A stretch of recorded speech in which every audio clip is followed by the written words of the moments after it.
ପ୍ରେମ ଏକ ଅକୁହା ବେଦନା ଭାଗ 7। ଶେଖର ଚାରିଆଡ଼େ ଖୋଜି ଖୋଜି ନୟାନ୍ତ ହୋଇଗଲେଣି, ହେଲେ ସୌମ୍ୟର ଆତାପତା ମିଳୁନଥାଏ। ମନେ ପଡ଼ିଲା, ଶ୍ରୀମତୀ ମୋବାଇଲକୁ ଡାଏଲ୍ କରେ। ରିଙ୍ଗ ହେଇ ହେଇ କଟିଗଲା। ଆଉ ଥରେ ଫୋନ୍ ଲଗାଇଲେ, କିନ୍ତୁ ସେପଟୁ ଉତ୍ତର କିଛି ବି ନଥାଏ। ରାସ୍ତାରେ ଶ୍ରୀମତୀ ଡାକି ଡାକି ଏ ପାଖରୁ ସେ ପାଖକୁ ଯାଉଥାନ୍ତି। ସୌମ୍ୟର ସ୍ୱର ଶୁଣାଗଲା ଭଳି ଲାଗିଲା ଶେଖରଙ୍କୁ। ଟିକେ ଅଟକି କେଉଁ ଦିଗରୁ ସ୍ୱର ଆସୁଛି ଅନୁମାନ କରି ଆଗକୁ ବଢ଼ିଲେ ସେ। ଟିକେ ଆଗକୁ ଯାଇଛନ୍ତି କି ନାହିଁ, ସୌମ୍ୟ ଏକ ଦୋକାନରୁ ବାହାରୁଥିବା ଦେଖି ତାଙ୍କ ଜୀବନରେ ଯେମିତି ପ୍ରାଣ ପଶିଲା ଭଳି ତାଙ୍କୁ ଲାଗିଲା। ସିଧା ଦୌଡ଼ି ଯାଇ ସୌମ୍ୟକୁ କୁଣ୍ଡେଇ ଧରି ଆଖି ବୁଜି, ଥ୍ୟାଙ୍କ ଗଡ୍ ତମେ ମୋତେ ମିଳିଗଲ। ସୌମ୍ୟ ବୁଝିପାରୁନଥିଲା ଯେ କ'ଣ ହେଇଛି ଶେଖରଙ୍କୁ। ସେ ପଚାରିଲା, କ'ଣ ହେଲା, ତମେ ଏତେ ବ୍ୟସ୍ତ କାହିଁକି? ଶେଖର କହିଲେ, ତମକୁ ହରେଇ ଦେଲି ଭାବୁଥିଲି ଶ୍ରୀମତୀ। ସୌମ୍ୟ ହସିବାକୁ ଲାଗିଲା, ଆରେ ଏଇ କଥା। ଶେଖର ସୌମ୍ୟକୁ ଅନେଇ, କୁଆଡ଼େ ଯାଇଥିଲ ଶ୍ରୀମତୀ? ସୌମ୍ୟ କହିଲା, ମୁଁ ଏ ଦୋକାନକୁ ଆସିଥିଲି। ତୁମକୁ ଏ କଲର୍ଟା ବେଶ ମାନିବ।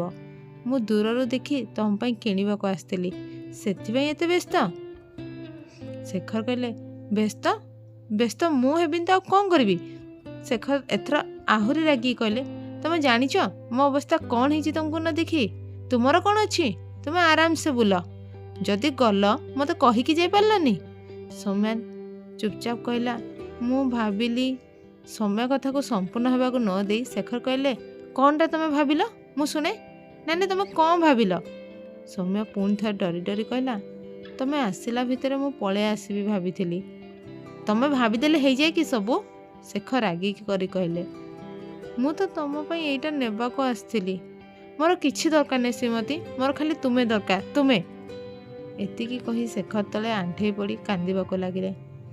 ସୌମ୍ୟର କାନକୁ ବିଶ୍ୱାସ ହେଉନଥାଏ। ସେ ଯାହା ଶୁଣିଲା ସତ କି ମିଛ ସେମିତି ଅନେଇ ରହିଥାଏ। ଶେଖର ଏଥର ଉଠି ସୌମ୍ୟକୁ ଅନେଇ ତା ହାତକୁ ମୁଠେଇ ଧରି ଆଉ କହିଲେ, ଏତିକି ଟିକେ କଥା ବୁଝିପାରୁନ ଶ୍ରୀମତୀ? ମୁଁ ତୁମକୁ କେତେ ଭଲ ପାଏ। ଏତେ ବର୍ଷ ହେଇଗଲା, ତମେ କ'ଣ କେବେ ମୋ ଆଖିରେ ଭଲ ପାଇବା ଦେଖିଲନି? ମୋ ମନକୁ ବୁଝିପାରିଲନି? ଶ୍ରୀମତୀ ମୁଁ ତୁମକୁ ଭଲ ପାଏ ଶ୍ରୀମତୀ, ତୁମକୁ ବହୁତ ବହୁତ ଭଲ ପାଏ। ସତରେ ତୁମ ବିନା ବଞ୍ଚିବା ମୋ ପାଇଁ ଅସମ୍ଭବ। ମୁଁ ତୁମକୁ କୁଆଡ଼େ ଯିବାକୁ ଦେବିନି। ସୌମ୍ୟ ଶେଖର ପାଖକୁ ଆସି ଶେଖରକୁ ହଲେଇ ଦେଇ କହିଲା, ତମେ ସେତେବେଳେ କ'ଣ ଭାବୁଛ ଏଇଠି ଏମିତି ଠିଆ ହେଇ ରାସ୍ତାରେ? ଦେଖ ବଢ଼ିଆ ହେଇଛି ନା? ତମ ଉପରେ କଲର୍ଟା ବେଶ ମାନିବ। ଶେଖରଙ୍କ ଭାବନା କାଚ ପରି ଚୁରମାର ହେଇଗଲା। ସେ ସୌମ୍ୟକୁ ଅନେଇଥିଲେ ସେମିତି। କ'ଣ କହିବେ ତାଙ୍କ ପାଟିରେ କିଛି ଭାଷା ବି ନଥିଲା। ଭଲ ଲାଗୁଛି ନା? ସୌମ୍ୟ ଆଉ ଥରେ ପଚାରିଲା। ମୁଁ ଜାଣିଛି ତମେ ୟାକୁ ଦେଖି ସାରିଲା ପରେ ମୋ ଉପରେ ଆଉ ରାଗିକି ରହିପାରିବନି। ଶେଖର ଏଥର ଗମ୍ଭୀର ହେଇକି କହିଲେ, ଆଉ ଏମିତି କୁଆଡ଼େ ଯିବନି। ସବୁବେଳେ ମୋତେ କହିକି ଯିବ ଯୁଆଡ଼େ ବି ଯାଅ। ମୁଁ କ'ଣ କରିବି ଭାବି ପାରିଲିନି, କହିକି ଯିବ। ସୌମ୍ୟ ତାଙ୍କ କଥାର ଉତ୍ତର ଦେବାକୁ ଯାଇ କହିଲା, ହଁ ବାବା କହିକି ଯିବି, ସବୁ କଥା ପଚାରି କରିବି, ହେଲେ ଏବେ ତ ଖାଇପାରିବି ନା? ସୌମ୍ୟ ହସି ହସି ଶେଖରଙ୍କୁ ପଚାରିଲା, ହଁ ହଁ ମୋତେ ଦେଖ ମୁଁ ଏଇଠି ଠିଆ ହେଇ ଗପୁଛି, ଚାଲ ଚାଲ ଏଥିରେ ପଚାରୁଛ କ'ଣ, ଚାଲ। ଶେଖର କହିଲେ, ଏବେ ବା ତମେ କହିଲ ତମକୁ ପଚାରି ସବୁ କରିବି, ଆଉ ପଚାରିଲେ କହୁଛ ତମକୁ କ'ଣ ପଚାରୁଛି ବୋଲି? ତମେ ନା ସତରେ ପାଗଳ। ସୌମ୍ୟ ହସିକି ଶେଖରଙ୍କୁ କହିଲା। ଶେଖର ନିଜକୁ ଧୀରେ ଧୀରେ କହିବାକୁ ଲାଗିଲେ, ହଁ ଶ୍ରୀମତୀ ସତ କହିଲ, ମୁଁ ଗୋଟେ ପାଗଳ, ହେଲେ ତୁମ ପ୍ରେମରେ ଶ୍ରୀମତୀ। ଆଜି ତୁମର କିଛି ସମୟର ଦୂରତାରେ ମୋ ଅବସ୍ଥା କ'ଣ ହେଇଥିଲା ଦେଖିଲ ନା? ସତରେ ମୁଁ ତୁମକୁ ଛାଡ଼ି ରହିପାରିବିନି। ମୁଁ ନା ପାଗଳ ହେଇଯିବି ଭାବି ଭାବି। ନା ଆଜି ଯାହା ବି ହଉ, ଯେମିତି ବି ହଉ, ମୋତେ ଏ ବିଷୟରେ କିଛି କରିବାକୁ ହେବ। ଡାକ୍ତର ସୋନାଲି ମୁଣ୍ଡରେ ପଟି ବାନ୍ଧି ଦେଇ କିଛି ମେଡ଼ିସିନ ଦେଲେ ଖାଇବାକୁ। ସାମନ୍ତରାୟ ବାବୁ ପଚାରିଲେ, ମୋ ନାତୁଣୀ ଠିକ୍ ହେଇଯିବ ନା? ହଁ ମିଷ୍ଟର ସାମନ୍ତରାୟ, ବ୍ୟସ୍ତ ହୁଅନ୍ତୁ ନାହିଁ। ମୁଁ ମେଡ଼ିସିନ ଲେଖିଦେଉଛି, ଠିକ୍ ସମୟରେ ଖାଇବାକୁ ଦେବେ, ଆଉ ବିଶ୍ରାମ ଦେବେ ତାକୁ। ଠିକ୍ ସମୟରେ ହସ୍ପିଟାଲ ଆଣିଛନ୍ତି, ବେଶୀ ରକ୍ତସ୍ରାବ ହେଇଥିଲେ ଅସୁବିଧା ହେଇଥାନ୍ତା। ବଟ୍ ଏବେ ସବୁ ଠିକ୍ ଅଛି। କାଲି ଡିସଚାର୍ଜ କରିଦେବି। ଆଜି ବ୍ଲଡ଼ ଦିଆଯାଇଛି, ଗୋଟେ ଦିନ ଅବଜର୍ଭରେ ରଖାଯିବ। ମମତା ଦେବୀ ଯିଏକି ସୋନାଲିର ଜେଜେମା, ସାମନ୍ତରାୟ ବାବୁଙ୍କୁ ପଚାରିଲେ, ଶେଖର ଆଉ ବୋହୂକୁ ଫୋନ୍ କଲ କି? ନା ମମତା, ତମେ କିଛି କହିବନି। ପୁଅ ବୋହୂଙ୍କୁ ପିଲା ଦୁଇଟା କେତେ ଦିନ ପରେ ଯାଇଛନ୍ତି ବୁଲି ଆସନ୍ତୁ। କାଲି ତ ପଳେଇ ଆସିବେ, ଦିନକର କଥା ମାତ୍ର। ତାପରେ ଆମେ ତ ଅଛୁ ନା, ସୋନାଲି ଆମ ପାଖରେ ନିରାପଦ। ସେପଟେ ଶେଖର ସୌମ୍ୟା ଯାଇ କୋଣାର୍କରେ ପହଞ୍ଚିଲେ। ବହୁ କପଲ ହାତ ଧରାଧରି ହେଇ ବୁଲୁଥାନ୍ତି। ସୌମ୍ୟା ଏସବୁ ଦେଖି ଶେଖରଙ୍କୁ କଣେଇ କଣେଇ ଚାହୁଁଥାଏ, ପୁଣି ମୁଣ୍ଡ ପୋତି ଦେଉଥାଏ। ଶେଖର ଏସବୁର ଅଜଣା। ସେ କେଉଁଠି ଶାନ୍ତିରେ ନିରୋଳାରେ ସୌମ୍ୟା ସହ ବସିବା ପାଇଁ ଏପଟେ ସେପଟେ ଅନଉଥାନ୍ତି।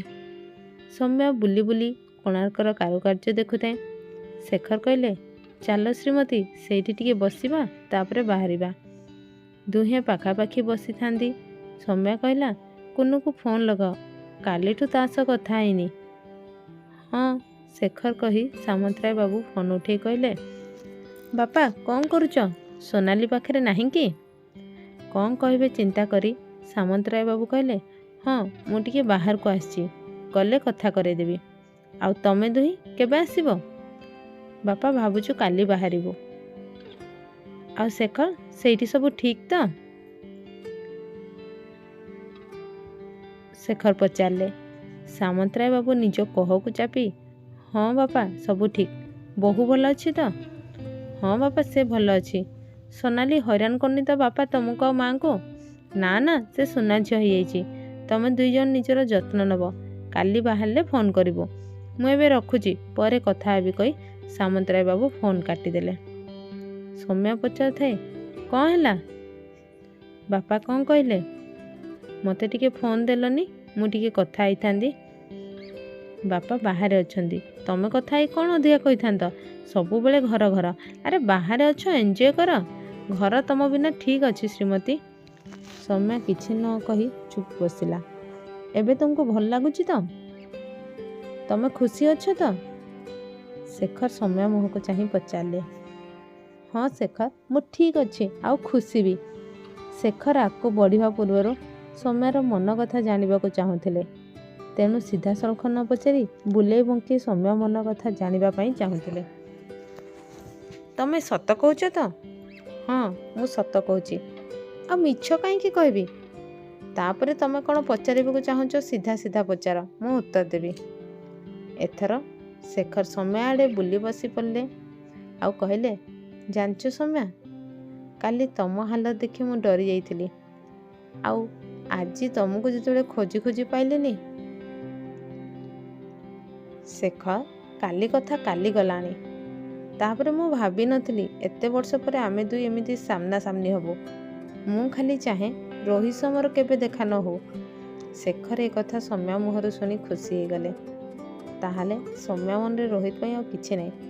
ବାସ୍ ନିଜକୁ ସମ୍ଭାଳି କହିଲେ, ହଉ ଛାଡ଼ ସେ କଥା, ଆମେ ସେ ଟପିକ୍ରେ ଆଉ କଥା ହେବାନି। ଠିକ୍ ସେ ସମୟରେ ଶେଖରଙ୍କ ଫୋନ୍ ରିଙ୍ଗ୍ ହେବାରୁ ଶେଖର ଫୋନ୍ ଉଠେଇ ହ୍ୟାଲୋ କହିଲେ। ଆରେ ୟାର, ମୁଁ ପୁରା ଭୁଲି ଯାଇଛି। କେଉଁଠି ଅଛି ତୁ? ବଢ଼ିଆ କଥା, ଆମେ ବି କୋଣାର୍କ ବୁଲି ଆସିଥିଲୁ। ଠିକ୍ ଅଛି, ତୁ ଆଡ୍ରେସ୍ ପଠାଇଦେ, ଆମେ ଠିକ୍ 1ରେ ପହଞ୍ଚିଯିବୁ। ନାଇଁ ନାଇଁ, ତୁ ବ୍ୟସ୍ତ ହେନି। ହଁ ୟାର, ପହଞ୍ଚିଯିବି। ହଁ ହଁ, ତୋ ଭାଉଜକୁ ନେଇକି ଯିବି। Okay, bye. ଶେଖର ଫୋନ୍ ରଖିଲାରୁ କୁଆଡ଼େ ଯିବା କଥା କହୁଛ ବୋଲି ସୌମ୍ୟା ପଚାରିଲା। ଦେଖିଲ, ଏତେ ସମସ୍ୟା ଭିତରେ ମୁଁ ପୁରା ଭୁଲି ଯାଇଛି। କାଲି ମୋର ଆକାଶ ଦେଖା ହେଇଥିଲା ରାତିରେ ହୋଟେଲରେ। ତାପରେ ଏତେ ସବୁ ଘଟଣା ଘଟିଗଲା, ମୁଁ ପୁରା ଭୁଲି ଯାଇଛି। ଏବେ ସେ କୋଣାର୍କରେ ଅଛି, ଆଉ ମିଶିକରି ଲଞ୍ଚ କରିବାକୁ କହିଲା। ତେଣୁ ମୁଁ ହଁ କରିଦେଲି। ଯିବ ନା ମୋ ସହ? ସୌମ୍ୟା ଶେଖର ମୁହଁକୁ ଅନାଇଲା। ଶେଖର ତାକୁ ଏକଲୟରେ ଅନେଇଥିଲେ। ହଁ ଶେଖର, ମୁଁ ଯିବି, ନ ଯିବାର ପ୍ରଶ୍ନ ହିଁ ଉଠୁନି। ଆଉ ତମେ ମୋତେ ଏମିତି କ'ଣ ପଚାରୁଛ? ତମର ମୋ ଉପରେ ପୁରା ଅଧିକାର। ଅଧା କହି ସୌମ୍ୟା ଚୁପ୍ ହେଇଗଲା। ଶେଖର ସହଜ କରିବାକୁ ଯାଇ କହିଲେ, ଚାଲ ଶ୍ରୀମତୀ, ଯିବା। ପାଖାପାଖି ଜାଗା ଟିକେ ବୁଲି ଦେଇ ଆକାଶକୁ ଦେଖା କରିବାକୁ ବାହାରିଯିବା। ଦୁହେଁ ଉଠିଲେ। ଚାଲି ଚାଲି ଗଲେ ଗାଡ଼ି ପାଖକୁ। ଗାଡ଼ି ଡୋର୍ ଖୋଲୁଛନ୍ତି। ଶେଖର ଗୋଟେ ସ୍ତ୍ରୀ ଲୋକଟେ ହାତରେ ଫୁଲ ଧରି ପାଖକୁ ଆସି, ବାବୁ ଆଜି କିଛି ବିକ୍ରି ହେଇନି, ଗୋଟେ ହେଲେ ଫୁଲ କିଣ, ନହେଲେ ମୋ ଛୁଆକୁ କ'ଣ ଖାଇବାକୁ ଦେବି। ଦୟାକର ବାବୁ, ଭଗବାନ ତମର ମଙ୍ଗଳ କରିବେ। ତମ ରାମ ସୀତା ଯୋଡ଼ିକୁ ଭଗବାନ ସବୁବେଳେ ଖୁସିରେ ରଖନ୍ତୁ। ଶେଖର ପଦିଏ କଥାରେ ଖୁସି ହେଇ ସବୁତକ ଫୁଲ କିଣି ନେଲେ। ଆଉ ଅଧିକା 100 ଟଙ୍କା ଦେଇ କହିଲେ, ତମ ଛୁଆ ପାଇଁ ଭଲ ଖାଇବା ଜିନିଷ କିଣି ନେବ। ସେ ସ୍ତ୍ରୀ ଲୋକ ହାତ ଯୋଡ଼ି ढेर सारा आशीर्वाद दे सेठू चलीगला खुशी। सौम्या शेखर जाई पहुँचिले होटेल रे आकाश देइथिबा ठिकाणारे। शेखर एपटे सेपटे चाहुंथांती। तांका नजर पड़ला गोटे कोणरे पड़िथिबा टेबुल रे बसिथिबा लोकटी।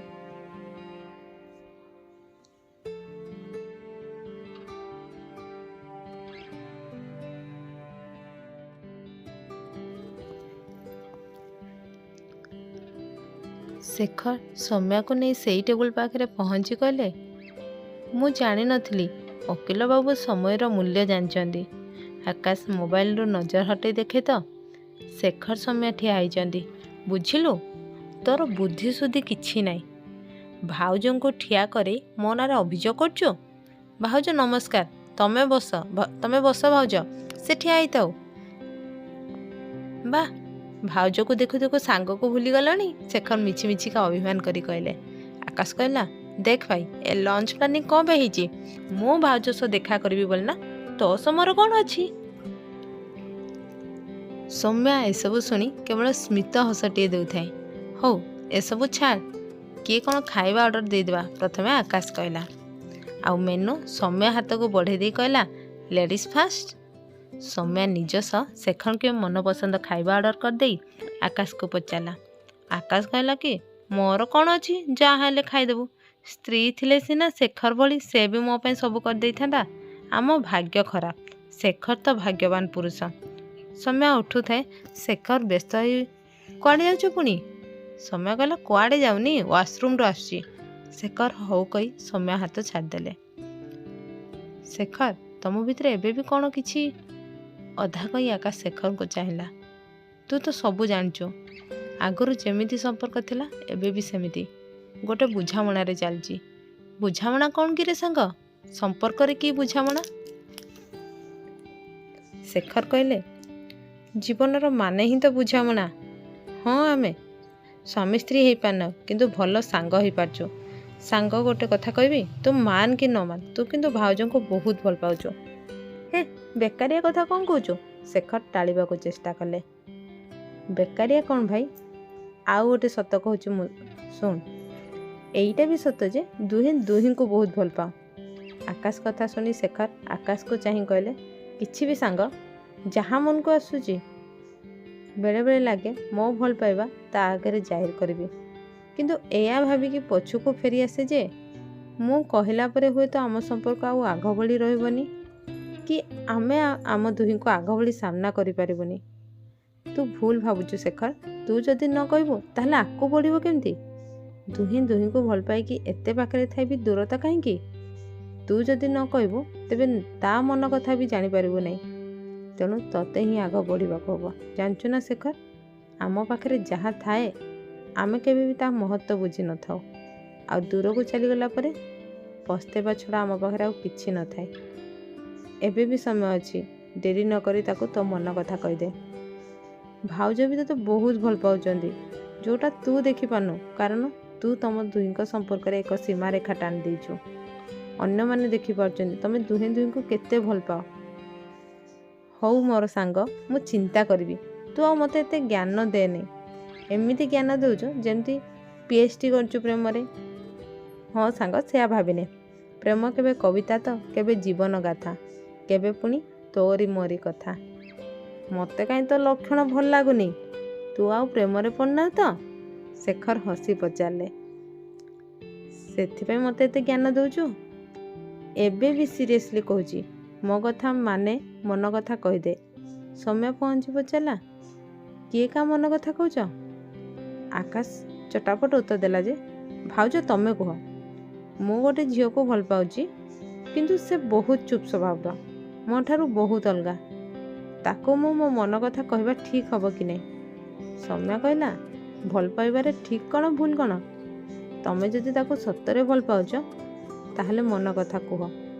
हेले से मो ठारू बहुत अलगा, मते तो डर लगुची आउ काहाको भल पाउथबो, मते मना करदेबो जदि? आकाश कहला, तमे जदि न कहबो तम मन कथा, तबे तमे केमती जानिबो से तुमको भल पाउची कि नहीं? आगु को कौन हबो न भावी तम मन कथा कह। ए भितरे आकाश शेखर को ठारू थाए। शेखर किछि बुझी न पारि अनेले। ଆକାଶ କହିଲେ, ଦେଖ ଭାଉଜଠୁ ଶିଖେ। ସୌମ୍ୟା ଶେଖରଙ୍କୁ ଅନେଇ, କ'ଣ ମୋଠୁ ଶିଖିବେ? ଆକାଶ କହିଲା, ଓହୋ ଭାଉଜ, ମୋ ସାଙ୍ଗ ପରା ବୋକାଟେ। ତାକୁ ସେତେବେଳେ ପଚାରୁଥିଲି କ'ଣ କରିବି ବୋଲି, କିଛି କହିପାରିଲାନି। ଦେଖ ତମେ ମୋ ସମସ୍ୟା ଚୁଟକିରେ ସମାଧାନ କରିଦେଲ। ସୌମ୍ୟା ଟିକେ ହସିଦେଲା। ଆକାଶ ଧୀରେ ଧୀରେ କହିଲା, ତମେ ୟାକୁ କେମିତି ସମ୍ଭାଳୁଛ ଭାଉଜ? ସୌମ୍ୟା ବି ୟାକୁ ଝୁଙ୍କି କହିଲା, ମୁଁ ନାହିଁ, ସେ ମୋତେ ସମ୍ଭାଳିଛନ୍ତି। ସ୍ତ୍ରୀ ସ୍ୱାମୀକୁ ନାହିଁ, ସ୍ୱାମୀ ସ୍ତ୍ରୀକୁ ସମ୍ଭାଳେ। ଏଇ ତମେ ଦୁହେଁ କ'ଣ ମୋ ବିରୁଦ୍ଧରେ କଥା ହେଉଛ ଫୁସୁରୁ ଫୁସୁରୁ ହେଇ? ଆକାଶ ଓ ସୌମ୍ୟା ଦୁହେଁ ହସିବାକୁ ଲାଗିଲେ ଶେଖରଙ୍କ କଥାରେ। ସୌମ୍ୟା କହିଲା, ତମେ ଏସବୁ ବୁଝିପାରିବନି, ତମେ ପ୍ରେମରେ ଟିକେ ପଛୁଆ। ସୌମ୍ୟା କହିଦେଇ ପୁଣି ଭାବିଲା ଯେ ମୁଁ କ'ଣ କହୁଛି ବୋଲି। ମୋତେ ଭୋକ କଲାଣି, ଖାଇବା ଥଣ୍ଡା ହେଇଯିବ କହି ଖାଇବାକୁ ଲାଗିଲା। ଶେଖର ସୌମ୍ୟାକୁ ଅନେଇ କିଛି ଭାବୁଥାନ୍ତି ଆଉ ମୁରୁକି ମୁରୁକି ହସୁଥାନ୍ତି। ଆକାଶ ଏସବୁ ଦେଖି ତାହେଲେ ପ୍ରେମ ରଙ୍ଗ ଲାଗିଛି, ବାସ୍ ନିଆଁରେ ଆଉ ଟିକେ ଘିଅ ଢାଳିବା କାମଟା ମୁଁ କରିଦେବି ମନେ ମନେ କହି ଖାଇବାକୁ ଲାଗିଲା।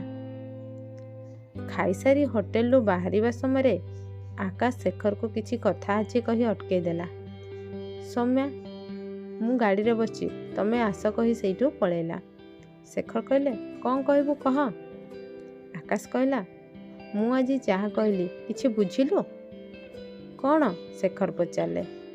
ଭାଉଜଙ୍କୁ ତ ମନ କଥା କହିବାକୁ। ହଁ, ଆଜିର କଥାରୁ ମୁଁ ବୁଝିଲି ଯେ ସେ ବି କିଛି ମାତ୍ରାରେ ଆଗକୁ ବଢ଼ି ଆସିଛି। ଶେଖର କହିଲେ, ଖାଲି ଆଗକୁ ନୁହଁ ମୋ ଭାଇ, ତାଙ୍କ ମନରେ ତୋ ପାଇଁ ଖାସ୍ ଜାଗା ବି ଅଛି। ତୁ ଆଉ ମୋ ଭଳି ଭୁଲ କରନା। ପାରୁଛୁ ଯଦି ଯିବା ପୂର୍ବରୁ କହିଦେ, ବା ଆଜି ହିଁ କହିଦେ।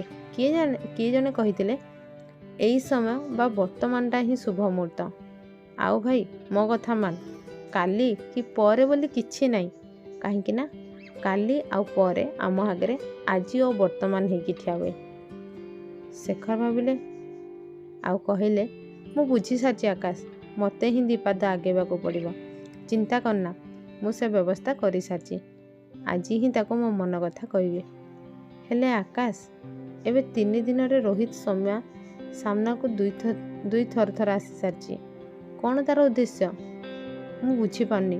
ଏତେ ବର୍ଷ ପରେ କାହିଁକି ଆସିଛି ସେ? ପ୍ଲିଜ୍ ମୋ ପାଇଁ ଟିକେ ଏତିକି କାମ କରିଦେ। ହଁ ସାଙ୍ଗ, ତୋ ପାଖେ ମୋ ଜାନ୍ ହାଜର। ଆକାଶ ହସି ହସି କହିଲା, ଆଉ ଏଇଟା ତ ମୋ ପାଇଁ ଚୁଟକିର କଥା। ତୁ ବ୍ୟସ୍ତ ହେନା, ମୋ ଉପରେ ଛାଡ଼ିଦେ, ନିଶ୍ଚିନ୍ତରେ ରହ, ଆଉ ଭାଉଜ ସହ ଏନ୍ଜୟ କର। ହଁ, ଖୁସି ଖବର ଜଣାଇବାକୁ ଭୁଲିବୁନି ଯେମିତି। ସିଓର ସାଙ୍ଗ କହି ଶେଖର ଆଗକୁ ଯାଉଥିଲେ। ପୁଣି ପଛକୁ ବୁଲି କହିଲେ, ରହ, ତୁ କହୁଥିଲୁ ତୋ ପରି ଭୁଲ, ତା ମାନେ ତୋର ଆଉ କିଛି? ଆକାଶ ଶେଖରଙ୍କଠୁ କଥା ଛଡ଼େଇ କହିଲା, ଏବେ ସେ ସମୟ ନାହିଁ, ଆଉ କେବେ। ତୋତେ ପାରି ହବନି, ଯେମିତି ଥିଲୁ ସେମିତି ସବୁବେଳେ ରହସ୍ୟରେ ରହିଯାଉ ଆମ ପାଇଁ। ଶେଖର କହିଲେ, ହଁ ଭାଇ, ଜୀବନଟା ତ ଗୋଟେ ରହସ୍ୟ ହିଁ। ଓକେ ବାଏ ସାଙ୍ଗ, ପୁଣି ଦେଖାହବ କହି ଆକାଶ ଚାଲିଗଲା। ଶେଖର କିଛି ସମୟ ଆକାଶ ଯିବା ବାଟକୁ ଅନେଇ ରହିଥିଲେ, ପୁଣି ହସି ଦେଇ ଗାଡ଼ିରେ ବସିଲେ। ସୌମ୍ୟା ପଚାରିଲା, ଆଜି ଘରକୁ ଯିବା ନା କ'ଣ? ଶେଖର ଗାଡ଼ି ଚଳାଚଳ କହିଲେ, କ'ଣ ଶ୍ରୀମତୀ, ମୋ ସାଙ୍ଗରେ ଏକା ରହି ରହି ବୋରିଂ ହେଇଗଲଣି କି? ଘରକୁ ଯିବା କଥା କହୁଛ ବାରବାର। ନାଇଁ, ହେଲେ ଘର କଥା କୁନୁ କଥା ମନେ ପଡ଼ିଲାଣି। ସେ ବାପା ମାଆଙ୍କୁ ନାକେ ଦମ କରିଦେଇଥିବ ମୁଁ ଜାଣିଛି। ସୌମ୍ୟାର ଚିନ୍ତା ଦେଖି ଶେଖର ହସିଲେ ଆଉ କହିଲେ, ଆମ ଝିଅ ତା ମା' ଭଳି ସମସ୍ତାର। ସେ ତା ମାମା ପାପା ବିନା ଆରାମସେ ସବୁ କାମ କରିଦେବ। ଚିନ୍ତା କରନି ଶ୍ରୀମତୀ, ଆମେ କାଲି ସକାଳୁ ହିଁ ବାହାରି ଯିବା। କାଲି? ହଁ କାଲି। ଆଜି ମୋର ବହୁତ ବଡ଼ ଜରୁରୀ କାମଟେ ଅଛି। ଜରୁରୀ କାମ? କି ଜରୁରୀ କାମ? ଜାଣିବ ଶ୍ରୀମତୀ, ବଟ୍ ଏବେ ନାହିଁ, ପରେ କହି ଶେଖର ମନେ ମନେ ହସିବାକୁ ଲାଗିଲେ। ଆଜି ସନ୍ଧ୍ୟାଟି ମୋ ପାଇଁ ବହୁତ ମହତ୍ତ୍ୱପୂର୍ଣ୍ଣ। ତମ ଉତ୍ତରରେ ମୋ ଜୀବନ ନିର୍ଭର କରୁଛି, କିନ୍ତୁ ସେ ସମୟ ପର୍ଯ୍ୟନ୍ତ ଅପେକ୍ଷା ଶ୍ରୀମତୀ। ସୌମ୍ୟା ଦେଖିଲା ଶେଖର କ'ଣ ଭାବି ଭାବି ଗାଡ଼ି ଚଲାଉଛନ୍ତି। ଶେଖର ତମ ଧ୍ୟାନ କୁଆଡ଼େ? ଦେଖିକି ଗାଡ଼ି ଚଲାଅ। ଶେଖର ହଁ କହି ଗାଡ଼ି ଚଳାଇବାରେ ଧ୍ୟାନ ଦେଲେ। ଶେଖର କ'ଣ ତାଙ୍କ ମନ କଥା କହିପାରିବେ ସୌମ୍ୟାକୁ? ଆଉ ଯଦି କହିଲେ ସୌମ୍ୟାର କ'ଣ ହେବ ଉତ୍ତର? ଜାଣିବା ପାଇଁ ଆମ ସହିତ ଜଡ଼ିତ ରୁହନ୍ତୁ। ଆଉ ଯଦି ଚ୍ୟାନେଲକୁ ସବସ୍କ୍ରାଇବ୍ କରିନାହାନ୍ତି ତାହେଲେ କରିନିଅନ୍ତୁ। ପରବର୍ତ୍ତୀ ଅଧ୍ୟାୟରେ କ'ଣ ହେବ।